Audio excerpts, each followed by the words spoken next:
இந்த வீடியோட கிரெடிட் எல்லாமே இந்த அனிமோட ஒரிஜினல் ஆத்தர், இல்லஸ்ட்ரேட்டர், ஸ்டுடியோவுக்கே போய் சேரும். ஆடிஷன் ஸ்டார்ட் பண்ண ஆரம்பிச்சிட்டாங்க எல்லா மூலையிலிருந்தும். அதாவது பிளாக் டொமைன் மட்டும் இல்ல, வெளியிருந்து பார்த்தீங்கன்னா நிறைய பேர் அந்த ஆடிஷனுக்கு வந்துட்டு இருக்காங்க. வந்துட்டு இருக்கவங்களுக்கு இந்த பிளாக் டொமைன்ல ஜியோ செக்ட்னு ஒன்று ஃபார்ம் ஆயிருக்கு. அது ஃபெங் சிட்டியில் அவங்க பேஸை உருவாக்கி இருக்கு. இப்படி அப்படின்ட்டு எல்லா டீட்டெயிலை பற்றியும் பேசிட்டு இருக்காங்க. பட் எனக்கு ஒரே ஒரு பிரச்சனை தான். என்ன தெரியுமா? நம்ம ஹீரோ புத்திசாலி, ரொம்பவே புத்திசாலி. அதுவும் இப்ப பாத்தீங்கன்னா அவனோட கைண்ட்னஸ் கூட குறைச்சிக்கிட்டான். எதிரிகளை மன்னிக்கிறது தப்புன்றத உணர்ந்துட்டான். அப்படிப்பட்ட அவன் இந்த சூழ்நிலை கூட பாத்தீங்கன்னா அந்த யூலான் செக்ட் என்ன பிளான் பண்ணிட்டு இருக்காங்க சோலாலோட சேர்ந்து, அதை அவன் யோசிக்கணும்ல, அதை இன்வெஸ்டிகேஷன் பண்ணோம்ல, அதை பண்ணலை. இவன் என்னதான் பர்ஃபாக்டில் சேர்த்துட்டு போனாலும் நம்ம ஹீரோ அந்த தப்பை பண்றது எனக்கு சரியாவே படலை. அதாவது காலை வைக்கிறதுக்கு முன்னாடியே ஆழம் பார்க்காம போறது ரிஸ்க். அங்க ஆடிஷனுக்கு எல்லாருமே கேதர் ஆயிடுச்சு. பட் என்ன மேட்ரு, ஆடிஷன் நடத்துறது யாரு? நம்ம ஹீரோட அண்ணன். அவனோட ரேங்க் ஒர்க்கிங் ரேங்க். அந்த ரீசனால அவன் வந்து மெடல் செகண்டே சுத்தி உள்ளவனுங்க எல்லாருமே திட்ட ஆரம்பிச்சிட்டானுங்க, புலம்ப ஆரம்பிச்சிட்டானுங்க. என்ன விஷயம், இந்த இடத்துல பிளாக் டொமைன்ல இது மாதிரி ஆடிஷன் நடத்தணும்னா அதுக்கான தகுதின்னு ஒண்ணு இருக்கு. நீ வெறும் கிங் ரேங்க், இந்த தகுதியை வச்சுக்கிட்டுலாம் ஆடிஷன் பண்ண ஆசைப்படுறியே, இப்படி மாத்தி மாத்தி பேச ஆரம்பிச்சிட்டானுங்க. அதுவும் அவங்க சொல்ற விஷயத்தை வச்சு பார்க்கும் போது அதோட அர்த்தம் என்ன தெரியுமா? நீ ஆடிஷன் ஆரம்பிக்கிறல்ல, இது ஆடிஷன் விடும் போது நாங்க யாராவது ஒருத்தர் ஸ்ட்ரெயிட்டா வந்து அதை எடுத்துக்கிட்டா, காசே கொடுக்காம எடுத்துக்கிட்டா உன்னால என்ன பண்ண முடியும் அப்படின்ற மாதிரி இருக்கு அவங்களோட பேச்சு. அதாவது அவங்க டேட்டா சொல்லல, ஆனா அவங்க ரியாக்ஷனும் பேச்சும் அது மாதிரி தான் இருக்கு. இப்படியே பேசிக்கிட்டு இருக்கானுங்கல்ல, அந்த டைம் சடனா எல்லாருமே சைலண்ட் ஆறாங்க. என்னடான்னு பார்த்தா என்ட்ரி கொடுத்தது ஜியோயன். ஜியோயனை பார்த்த உடனே அங்க வந்த சில்வருக்கா பயங்கரமான கோபம். அவரா, நீ ஹேனை கொடுத்த அந்த ரீசனால இப்போ இந்த டொமைனையும் சேர்த்து கட்டுப்பட முடியும் நினைச்சுக்கிட்டு இருக்கியா அப்படின்னு கோவப்படுறாரு, பொங்கறாரு மனுஷன். பட் என்ன விஷயம், அவர் சொன்ன ரீசனால சுத்தி உள்ள எல்லாருக்கும் நம்ம ஹீரோ தான் ஜியோயன்னு தெரிஞ்சு போச்சு. அது மட்டும் இல்ல, ஹேனை கொன்னது இவன் தானான்ட்டு பயங்கரமான சர்ப்ரைஸ்ல பார்த்துட்டு இருக்காங்க. ஏன்னா அவங்களோட தட்டு என்னன்னா, ஹேனை கொல்லக்கூடிய பர்சன்னா பவர்ஃபுல் பர்சனா இருக்கணும். அந்த பர்சன் கண்டிப்பா பார்த்தீங்கன்னா ஒரு ஏஜ்டு பர்சனா இருப்பாங்க. கிட்டத்தட்ட பார்த்தீங்கன்னா அந்த எல் இருக்காருல்ல, அதாவது அந்த சில்வர் அண்ட் கோல்டு, அட்லீஸ்ட் அவங்க ஏஜ் அளவுக்கு வயசானவரா இருப்பாங்கன்னு நினைச்சாங்க போல. பட் நம்ம ஹீரோவா சின்ன பையன். அந்த ரீசனால தான் சர்ப்ரைஸ்ல பார்த்துக்கிட்டு இருக்காங்க எல்லாருமே. ஜியோயனா தம்பிகளா, அந்த பையன் செத்து போயிட்டான். யாரு? ஹேண்ட் தான். யார் கையில? என் கையில. அந்த ரீசனால ஆட்டோமேட்டிக்கா அவன் மெயின்டைன் பண்ணிட்டு இருந்த ஃபெங் சிட்டி என் கண்ட்ரோலுக்கு வந்துடுச்சு. இதுல என்னப்பா பிரச்சனை? பத்தாவதுக்கு இந்த இடத்துக்கு ரூல வயசாகி போனதால மறந்துடலையே அப்படின்ட்டு வேணுமிட்டு கீழே உட்காந்துக்கிட்டு இருக்க எல்ற இன்சல்ட் பண்றான் ஜியோயன். என்னன்னுட்டு இந்த இடத்துல பவர் தான் ரூல், வயசு ரூல் கிடையாதுன்னு சொல்ல அவருக்கு பயங்கரமான கோவம். அந்த எல்ரா விடுற மாதிரியே இல்ல, எழுந்து பொங்க ஆரம்பிச்சிட்டாரு. என்ன, இந்த பேஸ் பிளாக் அலையன்ஸோடது. என்னதான் அதோட ஹெட்டா இருந்த ஹேண்ட் செத்து போயிட்டாலும் நாங்க எல்லாம் உயிரோட தானே இருக்கோம். ஸோ அந்த ரீசனால ஆட்டோமேட்டிக்கா இது பிளாக் அலையன்ஸ் சேர்ந்த பர்சனுக்கு தான் சொந்தம்னு அவரா கோவத்துல வாய்க்கு வந்த வரைக்கும் பேச ஆரம்பிச்சிட்டாரு மனுஷன். என்ன, ஒழுங்கா இங்க இருந்து போயிடு, இல்லைன்னா கொன்றுவேன். இதெல்லாம் பாத்தீங்கன்னா பிளாக் அலையன்ஸுக்கு தான் சொந்தம்னு சொல்ல, ஹேண்டா இப்ப தேவையில்லாம பிளாக் அலையன்ஸ் இழுத்து வரான்னு பார்த்தா நம்ம ஹீரோ விற்க போறான்ல, அது கண்டிப்பா பாத்தீங்கன்னா ஹேண்டோட பில்லு தானே. சோ அந்த ரீசனால அதை நீ விற்கிறதுக்கே உனக்கு உரிமை கிடையாது. ஏன்னா செத்து போன ஹேண்ட் பாத்தீங்கன்னா பிளாக் அலையன்ஸ் சேர்ந்தவன். அந்த ரீசனால பிளாக் அலையன்ஸுக்கு தான் சொந்தம்ன்ற மாதிரி தான் இப்ப பிரச்சனை நடந்துகிட்டு இருக்கு. பட் நம்ம ஹீரோவா, ஹேண்ட் செத்தது என் கையில, பிளாக் அலையன்ஸ் நீங்களே வந்து கலைச்சிட்டு போயிட்டீங்க. அப்படி இருக்க ஆட்டோமேட்டிக்கா நடந்த பொருளை வின்னர் யாரு? நான் தானே. அப்ப எனக்கு தானே எல்லாமே சொந்தம்னு கேட்க அவங்க ஒத்துக்கிற மாதிரியே தெரியல. நம்ம ஹீரோவா, சரி ஓகேப்பா, உங்களுக்கு அதை ஒத்துக்கலன்னா நீங்க என்ன ஃபேஸ் பண்ணுங்கன்னு சொல்ல அடுத்த செகண்டே ஒரு அட்டாக் வர நம்ம ஹீரோ அவனோட ஃப்ளேம் யூஸ் பண்ணி ஸ்டாப் பண்ண சுத்தி உள்ளவங்களுக்கும் தெரிஞ்சு போச்சு. ஆஹா, இந்த பையனோட black flame, sorry heavenly flame பயங்கரமா இருக்குன்னுட்டு. பட் என்ன விஷயம், நம்ம ஹீரோட ரேங்க் ஒன்று இருக்குல்ல, அதால கண்டிப்பா அந்த சில்வர் அண்ட் கோல்டு ஒன்னு சேர்ந்தா ஜெயிச்சிடலான ஆசையில இருக்காங்க. அந்த ரீசனால அவங்க ரெண்டு பேரும் ஒன்னு சேர்ந்து அட்டாக் பண்ணி, அது சொல்றது என்ன, இந்த இடத்துல ரூல்ஸ் ரெகுலேஷனே கிடையாதுப்பா. யாரு வின் பண்றாங்களோ, யாருக்கு பவர் இருக்கோ அது அவங்களுக்கு சொந்தம். அதுதானே, அதுபடியே பண்ணி போம்னுட்டு அவங்க மெர்ஜ் பண்ண ஸ்டார்ட் பண்ண ஜியோயனுக்கா ஃபர்ஸ்ட் ஸ்டார்டிங்லயே இப்பதான் ஃபர்ஸ்ட் டைம் அவனோட ஜியோ செக்ட் பாத்தீங்கன்னா ஒரு ஆடிஷன் ரெடி பண்றாங்க. கரெக்டா? சோ இந்த டைமே பிரச்சனை வரலாம் தான் ஆசைப்பட்டேன். பட் உங்களுக்கு பிரச்சனை வேணுமா? ஓகே, இப்போ நம்ம ஹீரோ பாத்தீங்கன்னா உங்க மெர்ஜ்க்குள்ளேயே அட்டாக் பண்ணிருக்க முடியும் அவனுக்கு ஹெவன்லி ஃப்ளேமை யூஸ் பண்ணி. பட் அவன் அட்டாக் பண்ணல. ஏன்னா மெர்ஜ் பண்ணட்டும், அப்பதான் பாத்தீங்கன்னா எதுவும் பின்னாடி காரணம் சொல்ல முடியாது. நம்ம ஹீரோ ஒரு டைமும் இங்க இருந்து பாத்துக்கிட்டு இருக்க முடியுமா? முடியாது. அதால ஆப்போசிட்ல இருக்கிற எனிமி சண்டை போட ஆசைப்படுறவன் அவனோட பீக் பவர்ல இருக்கும் போது அவனை ஜெயிச்சா மட்டுமே தான் சுத்தி உள்ள எல்லாருக்கும் பயம் வரும். அந்த ரீசனால அவங்க மெர்ஜ் பண்ணிட்டு நம்ம ஹீரோ வெயிட் பண்ண, அவர் மெர்ஜ் பண்ண உடனே சுத்தி உள்ள எல்லாருக்கும் பயங்கரமான சந்தோஷம் ஆயிடுச்சு. என்ன விஷயம்? நம்ம எல்லாருமே சேருவோம் எல்டர் கூட சேர்ந்து இந்த ஜியோ செக்டர் தர மட்டும் ஆக்குவோம் முடிவு எடுக்கிறாங்க. ஆனா இதே ஆசையில ஆல்ரெடி வந்தானுங்களே எல்டர், அதுல ஒருத்தர் உக்காந்துக்கிட்டு இந்த பசங்களுக்கு என்ன நடக்க போகுதுன்னே தெரியல, அவனுங்க எந்த அளவுக்கு அன்லக்கின்றது கூடிய சீக்கிரம் தெரிஞ்சிரும்னு சொல்ல, அவர் மட்டும் இல்ல பேலன்ஸ் இந்த ரெண்டு செக்டர் இல்ல அவங்களும் வந்திருக்காங்க. அவங்களும் சிரிச்சுக்கிட்டு தான் காத்துக்கிட்டு இருக்காங்க நம்ம ஹீரோ என்ன பண்ண போறான்னுட்டு. நம்ம ஹீரோ கைய நீட்ட பின்னாடி மெடுசா வர அப்படியே ஸ்லோ மோஷன்ல கைய தூக்கி சந்தோஷப்பட்டவனுங்க எல்லாரும் கைய இறக்க ஆரம்பிக்கிறானுங்க. அத பார்த்த அந்த கோல்டன் சில்வர் எல்டர்களுக்கா ஷாக்கு. பட் என்ன விஷயம், ஷாக் ஆயிட்டல்ல, உடனே கீழே இறங்க வேண்டி தானே. இன்னமும் அந்த இடத்துலயே பார்த்துக்கிட்டு இருக்கான். அதாவது மெடுசாவோட மேல ஹைட்ல நின்னு பார்த்துக்கிட்டு இருக்கான். அவனுக்கு ஞாபகம் வருது, இந்த பொண்ணு தானடா காலு கீழே இருந்தான்னு சொல்லிட்டு உதச்சே கொண்டவன் ஹான அப்படின்னு யோசிக்கிறான். யோசிச்சல கீழே இருக்க வேண்டியதானே. அவனுங்களுக்கு வேற ஒரு தாட்டு என்ன, அவ எப்ப பார்த்தாலும் நம்ம ஹீரோ கொல்ல போறேன்னு சொல்லிட்டு இருந்தா. அப்படிப்பட்டவ அவனுக்கு எதுக்கு ஹெல்ப் பண்றா, இது அவனுங்களுக்கு புரியல. இப்போ ரெண்டு பேரும் ஒன்னா மச் பண்ணிக்கிறதால அவனுக்குள்ளேயே மாத்தி மாத்தி பேசிக்கிறானுங்க, குழம்பிக்கிறானு. அவனுங்களா கண்டிப்பா இந்த பிரச்சனை தப்பிச்சாகணும். ஏன்னா அவ கூட சண்டை போட்டோம்னா செத்துருவோம். சோ எப்படியாவது இந்த பிரச்சனைல இருந்து டாச் ஆகணும். பட் என்ன பண்ணான்னு யோசிச்சுக்கிட்டு இருக்காங்க அந்த ரெண்டு பேருமே. அந்த டைம் அதாவது பவர்ஃபுல்லான பர்சனுக்கெல்லாம் எதில் நிக்கிறது மெடுசா ஒரு ஆன்சர் தெரியுது. பட் ரொம்ப கல்டிவேஷன் பண்ணிருக்கோம் பாத்தீங்கன்னா, மோஸ்ட் பவர்ஃபுல் பர்சன் முன்னாடி வந்து நிற்கும் போது அவங்களால கல்டிவேஷன் பேச தெரிஞ்சுக்க முடியாது. அப்படிப்பட்ட ஒருத்தன் அந்த என்ன நடக்குது கை தூக்கி கொண்டாட்டவங்களாம் ஏன் சென்டாரன்னு புரியாம முட்டாள்தனமா, லீடர் நீங்க போய் அட்டாக் பண்ணுங்க, நம்மளதான் சொந்தம், இந்த ஜியோ செக்டர் காலி பண்ணுவோம், மொத்தத்தையும் நம்ம எடுத்துப்போம், நம்ம பண்றதுதான் ரூல், நம்ம சொல்றதுதான் ரூல்னுட்டு அவன் பேச வந்து அட்டாக் அவனை தூக்கி விசிறி அடிக்க அட்டாக் பண்ணதே அந்த சில்வர் அண்ட் கோல்டு எல்டர் தான். அவனுங்க அடுத்த செகண்ட் அந்த மர்ஜனங்கள அதை பிரிச்சுட்டு கீழே லேண்ட் ஆயிட்டு, என்ன சொல்றீங்களா முட்டா பசங்களா, ஹான கொன்னது யாரு, அந்த பையன். அந்த ரீசனால ஆட்டோமேட்டிக்கா ஜியோ செக்டருக்கு தான் ஃபென்சிட்டி சொந்தம் அப்படின்னு சொல்ல சுத்தி உள்ளவனுங்களுக்கா சரிதான். அந்த ரெண்டு பேரும் பிரிஞ்சதுக்கு அப்புறம் மாத்தி மாத்தி எப்படி அவனுக்குள்ள முதல்ல மாத்தி பேசினானுங்க. இப்போ மாத்தி மாத்தி நம்ம ஹீரோ பாராட்டிக்கிட்டு இருக்கானுங்க. நீங்க தான் திறமைசாலி, நீங்க தான் இப்படி, நீங்க தான் அப்படின்ட்டு பாராட்ட. இத பார்த்த ஷாக்ல பாத்தீங்கன்னா அட்டாக் பண்ண ரெடியா எல்லாரும் வெப்பன் தூக்கணும் பாத்தீங்களா. அவனுங்க வெப்பனை அவனுங்க அறியா மெக்கியில போட ஆரம்பிக்க, அதுல ஒருத்தன் அவனோட மேச அவன் காலிலேயே போட, அவன் கத்த வழியில கூட இருந்தவனுங்க எல்லாரும் வாயை பொத்தறானுங்க.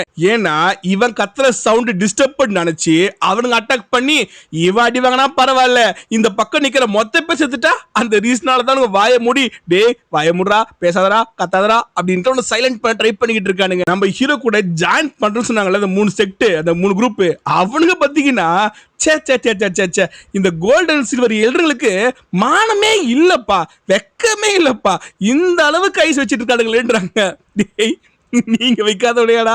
நம்ம ஹீரோ பிரச்சனையை பெருசாக்க விரும்பல. அந்த ரீசனால அவனா சரி ஓகே அப்ப ஆடிஷன் ஸ்டார்ட் பண்ணலாம், நீங்களே பாத்தீங்கன்னா ஸ்டார்டிங்ல ஃபர்ஸ்ட் பெட்டிங் ஆரம்பிச்சிருக்கேன்னு சொல்லிட்டு சொல்ல, அவனுங்களா நாங்க பெட் பண்ணுமா அப்படின்னு யோசிக்கிறானுங்க. பட் என்ன விஷயம், அங்க இருந்து மெடுசா பாத்துக்கிட்டு இருக்கா. சோ அவனுக்கு வேற வழி இல்ல, அவனுக்கு போய் உட்காந்துட்டானுங்க. ஆடிஷனை ஸ்டார்ட் பண்ணியாச்சு. நம்ம ஹீரோவா மெடுசாவா அங்க இருந்து கூப்பிட்டுட்டு வந்தாச்சு. வந்த உடனே அவகிட்ட தேங்க்ஸ் சொல்றான். ஏன்னா என்னதான் ப்ராமிஸ் பண்ணியிருந்தாலும் இது மாதிரி சின்ன சின்ன விஷயத்துக்கெல்லாம் பேரை யூஸ் பண்ணி தானே பேச ஸ்டார்ட் பண்ணா.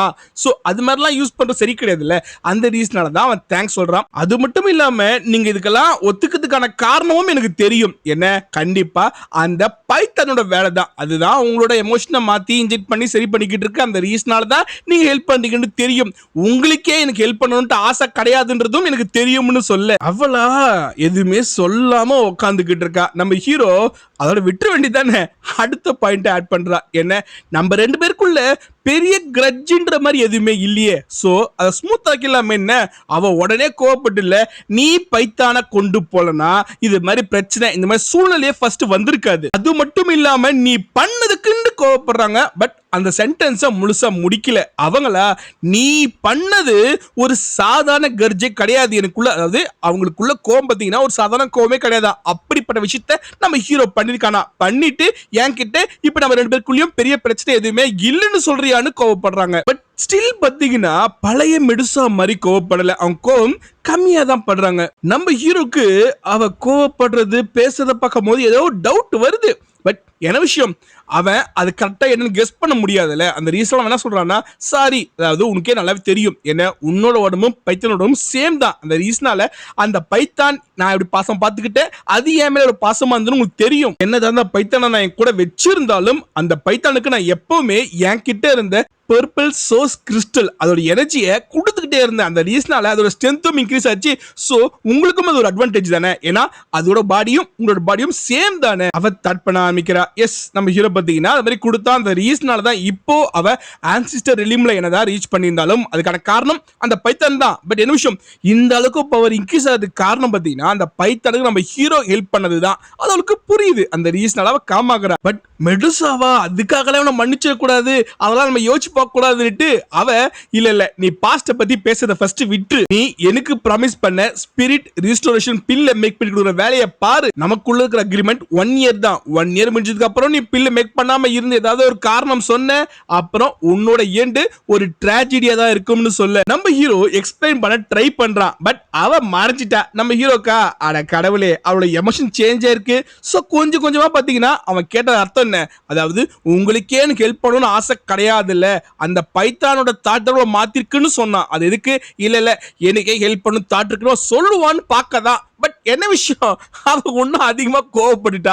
அதாவது கிட்டத்தட்ட மாறின மிடுசா கூட பழைய மாதிரி பேசுற மாதிரி ஆயிடுச்சு. அதனாலதான் நம்ம ஹீரோக்கா அட கடவுளை என்னத்த பண்ணி தொலைச்சிட்டோன்ற மாதிரி ஒரு ரியாக்ஷன். நம்ம ஹீரோட அண்ணனா வந்து சந்தோஷப்பட்டுக்கிட்டு இருக்கா. என்ன ஆடிஷன் செமையா முடிஞ்சது, பெர்ஃபெக்ட்டா முடிஞ்சாச்சு, எந்த பிரச்சனையும் இல்ல. சோ மணி எல்லாம் வந்ததுக்கு அப்புறம் பாத்தீங்கன்னா நான் நீ ஆசைப்படுற அந்த 8 மெட்ரில் இருக்குல்ல அந்த மெட்ரில் கண்டுபிடிக்கிறதுக்கான வேலையை பாக்குற அதுக்கான ஆட்கள் அனுப்புறேன்னு சொல்ல ஜியோ எனக்கு சந்தோஷம். ஏன்னா அந்த பில்லு பாத்தீங்கன்னா அதாவது இந்த பில்லும் பாத்தீங்கன்னா மெடுசக்கா கிடையாது. இது அவனோட மாஸ்டரை திருப்பி கொண்டு வரதுக்கு ஹெல்ப் பண்றதுக்கான ஒரு பில். அடுத்த சீன் நம்ம ஹீரோ பயங்கர ஸ்பீட்ல பறந்து வந்துகிட்டு இருக்கான். அவன் வந்து லேண்டர் இடம் பாத்தீங்கன்னா கிட்டத்தட்ட என்ன சொல்றது ஆட்களே இல்லாத ஒரு இடம், ஒரு சென்டர் ஆஃப் பிளேஸ், மலைப்பகுதியில சென்டர் பிளேஸ்ல வந்திருக்கான். வந்து நின்னவனா இந்த இடத்துல நம்மளால எதுவுமே உணர முடியல. அதாவது எந்த பவர்ஃபுல் மாஸ்டர் ஹியூமன்ஸ் அப்படி யாருமே உணரல. அந்த ரீசனால இதான் பெஸ்ட் சூட்டபிள் பேஸ். பட் என்ன விஷயம் அவனோட மாஸ்டரை வெளியே கொண்டு வர போறேன்னு சொல்றான்.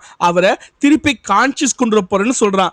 அது மாதிரி பண்ணும்போது கண்டிப்பா பிரச்சனை பாசிபிலிட்டி உண்டு. அந்த ரீசனால அவன் மெடுசாவை கூப்பிட மெடுசா வந்த உடனே அவ கிட்ட ஹெல்ப் கேட்கறான். நான் இப்போ ஒரு வேலை பண்ண போறேன். அந்த ரீசனால யாருமே டிஸ்டர்ப் பண்ணக்கூடாது, நீ தான் அதை பார்த்துக்கணும், உன்னோட பொறுப்பை ஒப்படைக்க நம்ம ஹீரோ அவரோட கார்டில் எடுத்து வச்சுட்டு அவன் பில் மேக் பண்ண ஸ்டார்ட் பண்றான். எனர்ஜி போர் பண்ண. பட் அதுக்குள்ள அவனுக்கு அவனோட மாஸ்டரோட நினைவுகள் ஞாபகம் வருது.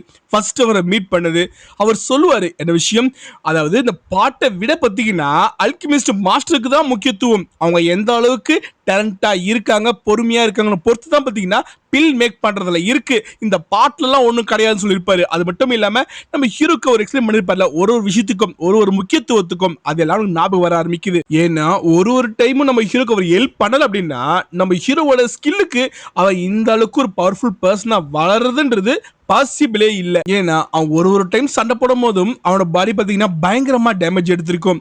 அவன் ஹீலிங்க்கு கூட டைம் கொடுக்க மாட்டான். அவரு தான் அவனை திட்டி உட்கார வச்சு ஹீல் பண்ணி சரி பண்ணி அவன் உடம்புல இருக்கிற பிரச்சனை எல்லாம் கியூர் பண்ணி எல்லாத்தையும் சரி பண்ணி எல்லா வேலையும் பார்த்தவரு அவரு தான். நம்ம ஹீரோக்கு அது ஞாபகம் வர ஆரம்பிக்குது.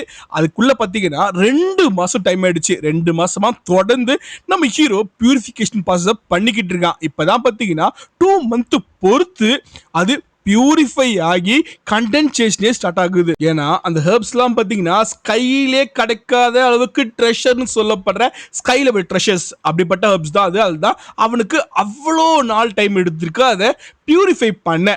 இப்போ கண்டென்சேஷன் பண்ணோம். பட் பண்றதுக்கு முன்னாடி அது லிக்விட் ஃபார்ம்ல வச்சு அவனோட மாஸ்டர் ஒரு மோதிரம் இருப்பார்ல அந்த மோதிரத்தை அந்த பாட்குள்ள போடுறான். அதாவது அந்த கண்டென்சேஷன் பண்ண லிக்விட ஃபுல்லா லிக்விட் ஃபார்ம்ல இருக்கும் போதே அந்த முதத்துக்குள்ள செலுத்தி அவனோட மாஸ்டரை திருப்பியும் கண் வெளிக்க வைக்கிறதுக்கு தான் அவனோட ஆசை. பட் 2 மாசமா தொடர்ந்து இந்த வேலையை பார்த்து நம்ம ஹீரோவால பாத்தீங்கன்னா எனர்ஜி இல்ல, ரொம்பவே கஷ்டப்பட்டுக்கிட்டு இருக்கான். அப்ப மெடுசா நீ இப்படியே கன்டினியூ பண்ணிக்கிட்டு இருந்தா அப்புறம் உனக்கு ஹெல்ப் பண்றதுக்கே ஒருத்தன் தேவைப்படும், சோ கொஞ்சம் ரெஸ்ட் எடுக்கலாம்ன்ற மாதிரி சொல்ல. ஜியோ எனக்கா என்ன என் மேல அவ்வளோ அக்கறையா உனக்குன்னு கேட்க, அக்கறைலாம் எதுவும் இல்லை, நீ ஏதாவது ஆயிடுச்சுன்னா, அதாவது நீ செத்து போயிட்டேன்னா அப்புறம் எனக்கு யாரு ஸ்பிரிட் ரெக்கவர் மேக் பண்ணி கொடுக்கறது? ஏன்னா அது நீ மேக் பண்ணி தரேன்னு சொன்ன ரீசனால தானே 1 வருஷத்துக்கு நான் உங்ககிட்ட சொல்றதெல்லாம் கேட்கறேன்னே சொல்லியிருக்கேன். அப்புறம் நான் கஷ்டப்பட்டதுக்கு அர்த்தம் இல்லாம போயிடும்ன்ற மாதிரி சொல்ல. ஜியோ ஏன்னா நான் கண்டிப்பா நான் ப்ராமிஸ் பண்ண மாதிரியே உனக்கு அந்த பில்லை மேக் பண்ணி கொடுக்குறேன்னு சொல்லிட்டு அவன் கண்டிப்பா பண்ண ஆரம்பிக்கிறான். பட் என்ன விஷயம், அவனால ஒரு ஸ்டேபிளா உட்காந்து அந்த ஃபயரை கண்ட்ரோல் கூட பண்ண முடியல. இதை மெடுசா பாக்குறா. இப்போ மெடுசாக்கே புரியல. அவ மனசுக்குள்ள நினைச்சுக்கிறா, நான் எதுக்கு இந்த பையனுக்காக கவலைப்பட்டுக்கிட்டு இருக்கேன்? ஏன்னா எனக்கு அந்த பில் மேக் பண்ணி கொடுக்க போறேன்னு சொன்னா ஓகே, பட் என்ன விஷயம், அந்த பில்லை மேக் பண்ணுற ரெசிபியை நம்ம ஹீரோ ஆல்ரெடி அவட்ட கொடுத்துட்டான். அந்த ரீசன் பாத்தீங்கன்னா இவ இல்லைனாலும் வேற யாராவது கண்டுபிடிச்சு அவளால மேக் பண்ணிக்க முடியும். ஸோ அந்த ரீசனால நம்ம எதுக்கு எமோஷனலா இவனை பார்த்து கவலைப்படுறோன்ட்டு அவளுக்கு புரியல. அந்த டைம் ஜோடியா 2 பறவைகள் பறக்க ஆரம்பிக்குது. அதான் முக்கியமான விஷயம், மெடுசாக்கு தரது காரணம் தெரியுமா, அவளால இந்த எமோஷனை பழிய பைத்தன் மேல போட முடியாது. ஏன்னா பைத்தன் காரணம் கிடையாது. மெடுசாவுக்கே அந்த அக்கறை வந்துடுச்சு. பட் என்ன விஷயம், தொடர்ந்து யூஸ் பண்ண அந்த ஹெவன்லி ஃப்ளேம் அதுவும் ஃபைனல் ஸ்டேஜ் இருக்கும் போது நம்ம ஹீரோவால ஒண்ணுமே முடியல. அவனால கண்ணை திறக்க கூட முடியல. அவனை அறியாம அவன் தலை சுத்த ஆரம்பிக்குது. பட் அதையும் மீறி பார்த்தீங்கன்னா எப்படியே கன்டினியூ பண்ணி ஆகணும். இவ்வளவு நாள் கஷ்டப்பட்டுட்டு இந்த டைம் அதை விட முடியாதுன்னு அவன் ரொம்பவே கஷ்டப்பட்டுக்கிட்டு இருக்கு. மாத கணக்குல தூங்காத இருந்த அவன் தொடர்ந்து அவனை ஹெவன்லி ஃப்ளேம் யூஸ் பண்ண ரீஸ்னால அவனால கான்சியஸ்ல கூட இருக்க முடியல. பட் அப்படியும் பார்த்தீங்கன்னா ஃபோர்ஸ்ஃபுல்லா எப்படியோ அதை மெர்ஜ் பண்ண ஆரம்பிக்கிறான். அந்த முதல்ல அந்த லிக்விஃபிகேஷன் அவனை செலுத்த ஆரம்பிச்சிட்டான். பட் மெடுசாக்கா இவன் இப்படியே போனா கண்டிப்பா இறந்துருவான்னு ஒரு தாட்டு வர அதுக்குள்ள சக்சஸ்ஃபுல்லா முடிச்சு அந்த மோதிர வெளியே வர நம்ம ஹீரோ எழுந்து அந்த மோதிரத்தை எடுக்க போறான். பட் என்ன விஷயம், எழுந்து அந்த முதல் பக்கத்துல போறதுக்கு கூட அவனுக்கு எனர்ஜி இல்ல. அப்படியே தள்ளாடி போனவன் அந்த மோதத்தை எடுக்கிறதுக்கு முன்னாடி அந்த பீக்ல இருந்து கீழே விழுந்துட்டான். சேம் டைம் கிட்டத்தட்ட அவன் அன்கான்சியஸ் மோடுக்கே தள்ளப்பட்டுட்டான். இதை மெடுசா பாக்குறா. மெடுசாக்கா பயங்கரமான கோம், நம்ம அத்தனை வாட்டி சொன்னோம் பட் அப்பயும் இப்படி பண்ணிட்டானே. அதே டைம் பார்த்தீங்கன்னா அவளுக்கு கவலை வர ஆரம்பிக்குது. அவளுக்கா இல்ல அவனுக்கு எதுனாலும் பரவாயில்ல அப்படின்னு உட்காந்துக்கிட்டு இருக்கா. பட் என்ன விஷயம், அப்பயும் அவளால முடியல. நம்ம ஹீரோ மேலே தாட்டு வந்துகிட்டே இருக்கா. அவளா சரி போய் தொலைட்டோம், இது அவனுக்கு ஒரு லக்கி நினைச்சுப்போன்னு சொல்லிட்டு நம்ம ஹீரோக்கு ஹெல்ப் பண்ண கீழே கொடுத்துச்சுட்டா. நம்ம ஹீரோக்கு முன்னாடியே கீழே போனவ வெயிட் பண்ணிட்டு இருக்கா நம்ம ஹீரோ கீழே விழும் போது பிடிக்கிறதுக்கு. பட் என்ன விஷயம், நம்ம ஹீரோ கீழே விழ அப்படியே ஸ்லோ மோஷன்ல அவளை கிராஸ் பண்ணி போக ஆரம்பிக்கிறான். அவங்க 2 பேர் ஃபேஸ் ஒண்ணுக்கு ஒண்ணு வர ஆரம்பிக்க அதுக்குள்ள அவங்க ரொமான்டிக்கா மியூசிக் போட்டுட்டானுங்க. அங்க அவளுக்கு ஞாபகம் வர ஆரம்பிக்குது. அதாவது நம்ம ஹீரோ கூட அவ ரொம்ப நாள், அதாவது மனுஷத்துக்கு அப்புறம் அவ பேசுனது பழகுனது எல்லாமே நம்ம ஹீரோ கூட மட்டும் தானே. அது மட்டும் இல்லாம அவ மனுஷ உருவத்தை எடுத்ததுக்கு அப்புறம் வெறும் காலம் நடந்துட்டு இருப்பா. அப்ப அவளோட பாதம் நோவக்கூடாதுன்னுட்டு அவளுக்கு செருப்பு வாங்கி கொடுத்ததே அவன் தான். அவளுக்கு சின்ன சின்ன விஷயம் வாங்கி கொடுத்தது, அவ மேல அக்கறை காட்டினது, அவ மேல கோவப்பட்டது, இது எல்லாமே ஒண்ணா அவளுக்கு ஞாபகம் வர ஆரம்பிக்குது. ஃபைனலா அந்த ஆர்ட் ஃபிளேம் பார்த்த வேலை அந்த நிமிஷமும் ஞாபகம் வர ஆரம்பிக்குது. அதுக்கப்புறம் நம்ம ஹீரோ அவ மேல அக்கறை காட்டினது ஞாபகம் வர ஆரம்பிக்குது. உனக்கு ஹெல்ப் பண்ணலன்னா வேண்டாம் விட்டுடலாம் உன் இஷ்டம் அப்படின்னு சொன்ன சாய்ஸ் அவளுக்கு முக்கியத்துவம் கொடுத்தது. இப்படி ஒரு விஷயமும் அவளுக்கு புதுசா பேர் வச்சது எல்லாமே அவளுக்கு அந்த மெமரி, அந்த எப்படி சொல்றது ஃபியூ மில்லி செகண்ட்ஸா அவ கீழே விழுந்துகிட்டு இருக்கான். அப்ப இது எல்லாமே அவன் மனசுக்குள்ள ஓட ஆரம்பிக்குது. அழகான காதல் பாட்டோட ரொமான்டிக்கா போக நம்ம ஹீரோ கீழே வந்துட்டு இருக்கான்ல ஸ்லோ மோஷன்ல, அப்படியே அவனோட தலையை பிடிக்க அந்த டைம் சடனா ஒரு அட்டாக் வர அந்த அட்டாக்க மெடுசா ஸ்டாப் பண்ணிட்டா. அந்த டைம் ஸ்டாப் பண்ணும் போதே ரிலீஸ் ஆன பவர் இருக்கும்ல, அந்த பவர் சுத்தி உள்ள மவுண்டைன் எல்லாம் பாத்தீங்கன்னா அப்படியே அதிர ஆரம்பிக்குது. யாரவன் வெளியே வா அப்படின்னு இப்பதான்ப்பா நான் நினைச்சேன், என்ன இப்படி மழைலாம் அதிருது, மேல தானே மோதல் இருக்கு, அதுவும் மிதக்கிட்டு இருக்கு, அது கீழே விழுந்துருச்சுன்னா கண்டுபிடிக்க முடியாதே நினைச்சேன். பட் என்ன விஷயம், அட்டாக் பண்ணது வேற யாரும் இல்ல, நம்ம டீச்சர் தான். வந்தவர் நம்ம ஹீரோவை கை தங்களை புடிச்சுக்கிட்டு என்னோட ஸ்டூடெண்ட்டியா கொல்ல பாக்குறேன்னு கோவப்பட, அதுவும் டீச்சர் பாத்தீங்கன்னா பிசிக்கல் பாடியில இருக்காரு. நீ என் ஸ்டூடெண்ட கொல்றதுக்கு முன்னாடி ஃபர்ஸ்ட் என்ன தாண்டணும்னு அவர் சொல்லி ஒரு பவர் ரிலீஸ் பண்ண அவளுக்கு சர்ப்ரைஸ், என்ன நீ வந்துட்டியா? சேம் டைம் மாஸ்டருக்கும் சர்ப்ரைஸ். ஏன்னா மெடுசாவும் பாத்தீங்கன்னா அந்த பைத்தனோட சோலோட மெர்ஜ் ஆயிட்டா. அந்த ரீசனால தான் இப்போ கிட்டத்தட்ட ஒரு ஃபுல் கண்ட்ரோல் இருக்கா அந்த பாடிக்கு. மாஸ்டர் 2 வருஷமா அன்கான்ஷியஸ் இந்த ரீசனால அவருக்கு எந்த டீட்டெயிலுமே தெரியாது. பட் என்ன விஷயம், 2 வருஷத்துல நீ இந்த அளவுக்கு பர்ஃபெக்ட் ஆயிட்டன்னு அவரு கேட்க, அவளும் பாத்தீங்கன்னா 2 வருஷத்துல நீ கூட தான் ஸ்ட்ராங்கர் ஆயிட்ட. அப்ப மாஸ்டருக்கு புரியல, என்ன உன்னோட ஆசையே அந்த பைத்தனோட சோல் சர்ப்ரைஸ் பண்ணி பாடி கண்ட்ரோல் பண்றது தான். சோ நீ கண்ட்ரோல் பண்ணிட்டு தான் இருக்க. சோ அப்படி இருக்க உன்னை எதுக்கு நீ இந்த பையன் கூடயே சுத்திக்கிட்டு இருக்க, இந்த பையன் மேல உனக்கு அப்படி என்ன கோவம்னு கேட்க. பட் மெடுசா இப்ப உண்மையை சொல்ற மாதிரி இல்ல. எனக்கு இது ஒரு எம்பாரசிங் மாதிரி. அந்த ரீசனால அவங்களா, ஏன் நீ கூட தான் அவங்க கூட சேர்ந்து என்ன எத்தனையோ வாட்டி இன்சல்ட் பண்ணிருக்கீங்க, பிரஷர் உருவாக்கிருக்கீங்க, அப்படி இருக்க நான் எப்படி சும்மா இருப்பேன்ற மாதிரி பேச. பட் மெடுசாவோட கோவத்தை பார்த்த அவருக்கு ஏதோ சரியில்லைன்னு ஃபீல் ஆகுது. அந்த ரீசனால நம்ம ஹீரோ பாக்குறாரு. பட் தலைவர் ஃபுல் அன்கான்சியஸ், அதாவது மாஸ்டர் அன்கான்சியஸ்ல இருந்து வெளியே கொண்டு வந்துட்டு அவர் அன்கான்சியஸ்க்கு போயிட்டாரு, தூங்கிட்டு இருக்கா நல்லா. அந்த ரீசனால கண்டிப்பா ஏதோ நடந்திருக்குன்னு புரிஞ்சவரா, சரி ஓகே என்ன விஷயம் பிரச்சனை பண்ண விரும்பல. பட் என்ன விஷயம், நான் பவர்ஃபுல் பர்சனா இருக்கும் பொழுது நீ ஒரு கை குழந்தைய கூட இருந்திருக்க மாட்டே. சோ தேவையில்லாத பேச்சு வேண்டாம், இப்போதைக்கு இந்த பிரச்சனையை இதோட முடிச்சுப்போம்னு சொல்லிட்டு அவர் நம்ம ஹீரோ கூப்பிட்டுக்கிட்டு அங்க இருந்து கிளம்ப. ஏன்னா மாஸ்டரால ஃபீல் பண்ண முடியுது நம்ம ஹீரோ பாத்தீங்கன்னா அன்கான்சியஸ்க்கான காரணம் அவன் ரொம்ப நேரம் பாத்தீங்கன்னா பில் மேக்கர் ஸ்பெண்ட் பண்ண எனர்ஜி தான்ட்டு. அந்த ரீசனால நம்ம ஹீரோ எப்படியாவது அன்கான்சியஸ்ல இருந்து வெளியே கொண்டு வரணும்ட்டு அவரோட எனர்ஜியை போர் பண்ண ஆரம்பிக்கிறாரு. ஏன்னா அவரால் ஃபீல் பண்ண முடியுது நம்ம ஹீரோ உடம்புல பாத்தீங்கன்னா டோக்கி எனர்ஜி ரொம்ப ரொம்ப ரொம்ப ரொம்ப கம்மியான அளவுல இருக்கு. சோ அப்படியே போச்சுனா ரிஸ்க்ன்ட்டு அவர் அவரோட எனர்ஜியை போர் பண்ண ஆரம்பிக்கிறார். அதே டைம் பாத்தீங்கன்னா 2 வருஷம் பார்க்கல. பட் என்ன விஷயம், நம்ம ஹீரோ இப்போ இன்னும் ஸ்ட்ராங்கா இருக்கான், பவர்ஃபுல்லா இருக்கான், அதனால ஃபீல் பண்ண முடியுது, அவருக்கு சந்தோஷமா இருக்கு. அதுவும் அன்கான்சியஸா இருக்க டைம்ல ஒரு போர் பண்ற எனர்ஜியை நம்ம ஹீரோ அப்சர்வ் பண்ணி அது மொத்தம் உடம்புல பரவ ஆரம்பிக்குது இல்ல, அதை பார்க்கறதுக்கே ஒரு சர்ப்ரைஸா இருக்கு. இந்த பையன் எவ்வளவு கஷ்டத்தை குரோத் பண்ணான்னு தெரியலையே, இந்த அளவுக்கு ஸ்ட்ராங் ஆகிறதுக்குன்னு யோசிக்கிறாரு. ஏன்னா நம்ம ஹீரோ பாத்தீங்கன்னா கிட்டத்தட்ட ஒரு 6 மாசமா இல்ல 6 மாசம் இல்ல, கிட்டத்தட்ட 1 வருஷத்துக்கு மேல 1.5 வருஷத்துக்கிட்ட பாத்தீங்கன்னா அவன் அன்கான்சியஸாவே தான் பாத்தீங்கன்னா பவர் அப்சர்வ் பண்ணிருப்பான், இது ஹெவன்லி ஃப்ளேமோட பவரை. அந்த ரீசனால இப்போ உடம்பு பழகி போச்சு, அன்கான்சியஸாவே பாத்தீங்கன்னா கிடைக்கிற பவரை உறிஞ்சிக்கிட்டு இருக்கு. அப்ப அந்த இடத்துல இருக்கிற ஃபர்னஸை பாக்குறாரு. இந்த ஃபர்னஸ் எதுக்கு இங்க வந்திருக்கு அவருக்கு புரியல. பட் என்ன விஷயம், அது கண்டிப்பா நம்ம ஹீரோ தான் பண்ணிருக்கான்னு தெரியவே புரியுது, அவரை கொண்டு வந்ததும் அவன் தான் தெரியுது. பட் என்ன விஷயம், முழுசா என்ன திறந்தது சரி என்ன நடந்ததுன்னு அவருக்கு தெரியல. அந்த டைம் மெடுசாவங்க வர, பட் வந்த பாத்தீங்கன்னா கோவப்படல, எதுவுமே பண்ணல, ஜஸ்ட் வெடிக்க மட்டும் பார்த்துக்கிட்டு இருக்க. அதுவே மாஸ்டருக்கு சர்ப்ரைஸை கொடுக்குது. அதுக்குள்ள பாத்தீங்கன்னா அவர் போர் பண்ண எனர்ஜியால நம்ம ஹீரோ கான்சியஸ்க்கு வர ஆரம்பிக்க. கண்ணை திறந்துட்டான், பட் ஒன்னும் பாத்தீங்கன்னா ஃபுல்லா தெளிவாகல, அப்படியே மயக்கத்துல கலக்கத்துல தான் இருக்கான். இருக்கும் போதே கண்ணுக்கு முன்னாடி இந்த மாஸ்டரை பார்த்து அவனுக்கு சந்தோஷம். மாஸ்டர் எப்படி இருக்கீங்க, 2 வருஷம் ஆச்சு அப்படின்னு சொல்லும் போதே, அதாவது அவனுக்கு எனக்கு தெரிஞ்சு ஒரு சின்ன டவுட் இருக்க பாசிபிலிட்டி உண்டு, இது கனவா நினைவான்னுட்டு. பட் அதோட வீடியோ முடிஞ்சு போச்சு, அடுத்த வீடியோ தான் பார்க்கணும் என்ன நடக்குதுன்னுட்டு. மெடுசா எப்பயும் போலமே இருப்பாளா, இல்ல மாஸ்டர் வந்த ரீசனால அவருக்கு முன்னாடி தன்னோட அந்த அஃபெக்ஷனை காட்ட முடியாம சூழ்நிலை உருவாகுமா, இல்ல நம்ம ஹீரோ கீழே விழுந்தான் பாத்தீங்களா அப்போ காப்பாத்த வந்தால அது நம்ம ஹீரோக்கு தெரியுமா. ஏன்னா அவர் நினைச்சுக்கிட்டு இருக்காரு மாஸ்டர் இவ கொலை ட்ரை நினைச்சுக்கிட்டு இருக்காரு. பட் நம்ம ஹீரோக்கும் பாத்தீங்கன்னா தான் கீழே விழுந்தது தெரியுமா தெரியாதான்னு தெரியல. சோ அதெல்லாம் அடுத்த வீடியோ தான் பார்க்கணும், எப்பயும் போல காத்துட்டு இருங்க. தேங்க்யூ.